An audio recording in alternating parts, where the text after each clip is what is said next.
Hey, I'd like to welcome you to another episode of Money Matters Top Tips for Success, where each and every day I bring on new business owners, entrepreneurs, and executives and have them share their top tips for success with you.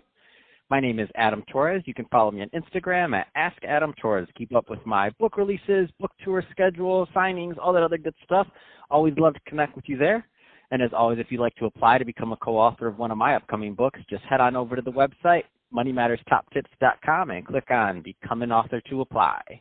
All right, so today I have Miles Varghese on the line, and he's co-founder over at Cargologik. Miles, welcome to the show. Thanks, Adam. Appreciate you for having me. Grateful to be here.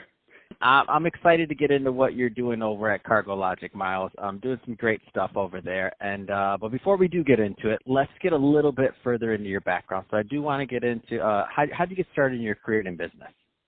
That's a great question, right? So I think this goes all the way back to the 80s where my parents, and specifically my father, came over from India, the typical immigrant, no money, story over in the 80s, and kind of built a life, for myself, my brother, and my parents. Like a good parent, took care of me and helped me get to the University of Miami, where I attended from 2005 to 2009. Didn't really know what I was doing. But eventually kind of stumbled into technology, by a little bit of a crazy route, because graduating in 2009, you have the recession there. Mm-hmm. The market's not looking good. What I thought was going to be a very great career in finance or accounting turned into, not the case, and more time being spent in retail, where I had a short stint at Target. I worked at Citi for a little bit. I got into financial advisory. And eventually got into the Miami technology scene here in 2014, where I, transitioned out of financial advisory and into an early sales role at Live Ninja. And at the time, Live Ninja was a customer experience, video chat solution and company. And that company ultimately was acquired in 2016. And after that, I went to one of the investors, a very successful founder in the .co domain name, a guy by the name of Jose Roscoe, who connected me, to the founders of a startup where I was just at called Octopi. And I was there for about 3 years, operating in a very niche maritime shipping and logistics space, which, as a startup, is kind of fertile ground. The industry is ripe for disruption. So I spent about 3 years there, building up a great Rolodex, closing deals, enterprise deals across the globe. And we were ultimately acquired by the biggest competitor in the space, a company called Navis, Navis, out there in Oakland, California. And, they really provide the core software that runs, port terminals specifically. And after 3 years there, as of this past November, I was recruited to actually co-found a new startup called Cargologik, which you mentioned, and been happily working with those guys and taking the product to market, with a little bit of funding, and hopefully launching a nice beta period coming shortly, and that's kind of where I'm at right now. Man, that's awesome. I love your story. And let's switch up a bit. I think it's a good transition. Let's get into Cargologik. So let's take it further. So tell us a little bit more about the company. Sure. So appreciate you asking. Cargologik is a freight forwarding solution where primarily what we built is a modern software as a service web application and a platform that sits in between small to medium or independent freight forwarders and their customers. So, these small to medium shippers. So essentially, these small business players, within the supply chain, and enables them to better stay in sync and ultimately to improve operations and work together better. It's almost like a Slack for shipping. So, yeah, I'm totally a novice nerd in logistics and freight, so I love it. Even though I don't know, I'm not going to claim I'm an expert, but I just love the space because, like you said, it's one of those areas that just has so much room for disruption, and not even, I shouldn't even say disruption, just for there's so much opportunity for efficiency. and for things changing and for pieces of software like what you're doing to help the whole supply chain model. And when we think about how much more shipping is becoming more and more important to our lives every single day, it just becomes interesting. Any kind of trends that you're noticing just from your vantage point, because you've been in the space for a while now, any kind of trends that you're noticing that are interesting to you just overall in shipping in general? Yeah, absolutely. So that's a great question, and I don't blame you for not knowing too much about the space. It is very niche-y, as you know, and we are actually, part of this larger trend, and basically this industry is actually undergoing rapid innovation, where, folks are starting to lose their business now as a result of not having, efficient, customer-facing digital solutions.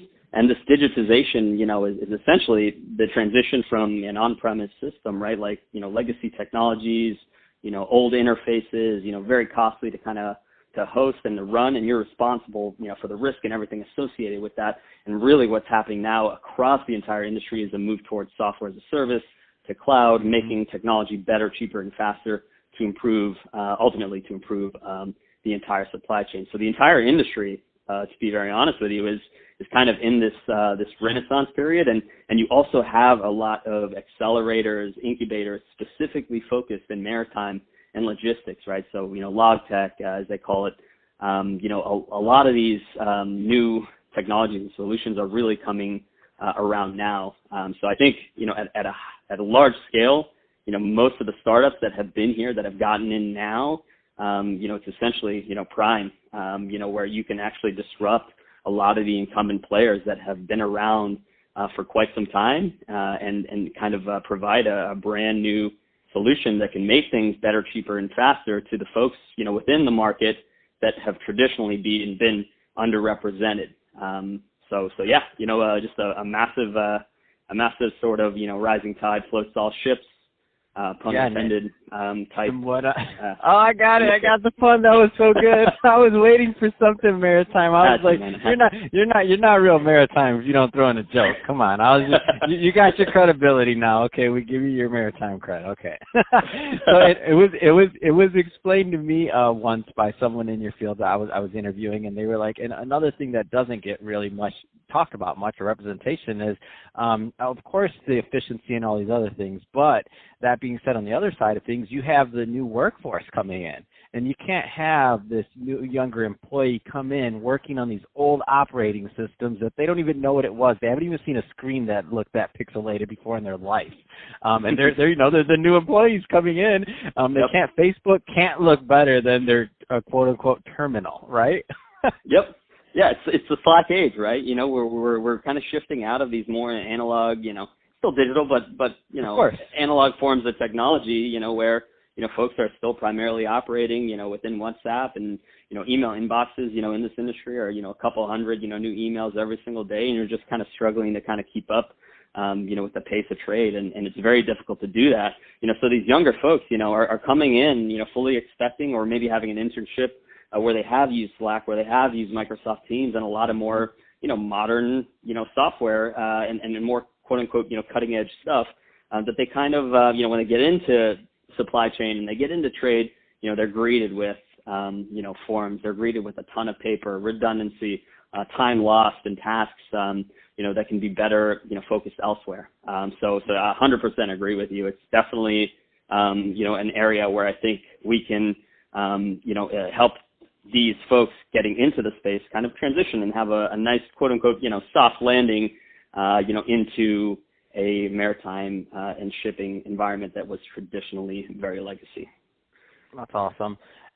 So that being said, there are quite a few listeners we have in some of our port areas. Mm-hmm. So big audience in Florida, a big audience in Long Beach and that whole area.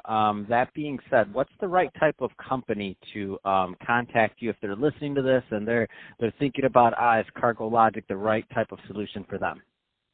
Yeah, so usually these folks are independent, small to medium-sized freight forwarders who are generally unstructured. They might be able to, buy some of the existing solutions that are out there in the market, trying to fit the need of what that segment sort of requires, but kind of missing a lot.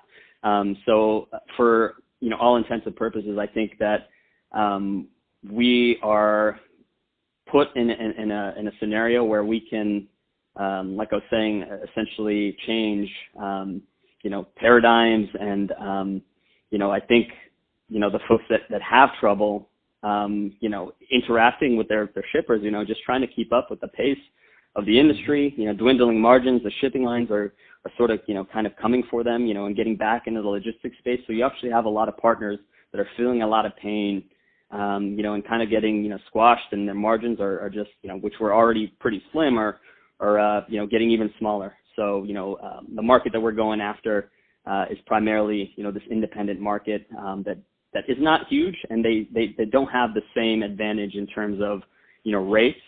They don't have the same, advantage in terms of budget, when compared to the largest players. But now with Cargologik, we can give those folks a more differentiated customer experience that will help them, maintain those loyal customers as well as win new ones while improving operations at the same time. Amazing. And what's the best route for them to get in contact if they'd like to? So I think the best route to get in contact, with us is via our website, Cargologik, CARGOLIK.com. I'm on LinkedIn. Similar to you, man. I'm very transparent. I love building real relationships, and getting feedback, especially now. So I also invite, your listeners to connect with me on LinkedIn and find me, and I'm happy to chat with them, there as well. Perfect. Well, hey, Miles, really appreciate you coming on the show today and sharing more about your background and all the great work that you're doing over at Cargologik to help your clients. And to the audience, as always, thank you for tuning in. Hope you got a lot of value out of this. Hope you had a lot of fun. We sure did making it for you. So that being said, if you did, don't forget to subscribe to the podcast, leave us a review on the Apple iTunes store, and do all those great things we do to support our podcasters. I really do appreciate it. It means a lot to me and my team. And Miles, thanks again for coming on the show.